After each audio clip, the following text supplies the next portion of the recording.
तो राजा ने कह दिया था सिपाहियों को कि इस लड़के ने कोई लेना, उसने रोकियो मत ना, सीधा आ जाएगा। राजा अपने कमरे में लिए बैठा उस लड़के को, रानी बैठी तो आ जाता आदम, वो पहचान गया कि तो वो फकीर से। कहने लगे ये लड़का तू कहां से लाया, कि आपकी लड़की का हुआ। कि वो सहम जा से कि मेरी लड़की तो मर गई थी। फिर उन्हें सारी कहानी बता दी। तो एकदम राजा ने खड़ा होकर उसको आदर दिया और स्टेज अपने आसन पर बैठा दिया, सिंहासन पर। अर्ज करी कि अगर आप कृपा करो तो इस लड़के ने हम पाल देंगे।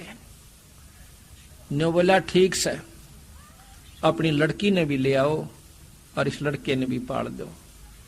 जाकर के लड़की को लेने के लिए भेजे कि अब आपको राजा ने बुलाया से, बाजे बजाते हुए खुद उसका पिता जाता है, अब्राहिम को वहीं छोड़ गए उसको, आदम शाह को। लड़की ने बोली मैं नहीं चालू थारी गेला जब तक मेरा पति नहीं कह लेगा। राजा को और उसकी मां को दोनों को मना कर दिया। वो कहने लगी खुद उसी ने कहा से बेबे बेटी चाल तुम्हारी गेला, अक नहीं, जब तक वो नहीं कह लेगा मैं नहीं चालूंगी।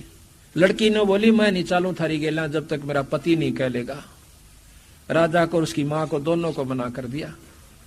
वो कहने लगी खुद उसी ने कहा से बेबे बेटी चाल तुम्हारी गेला, अक नहीं, जब तक वो नहीं कह लेगा मैं नहीं चालूंगी। लड़की ने बोली मैं नहीं चालू थारी गेला जब तक मेरा पति नहीं कह लेगा। राजा को और उसकी मां को दोनों को मना कर दिया।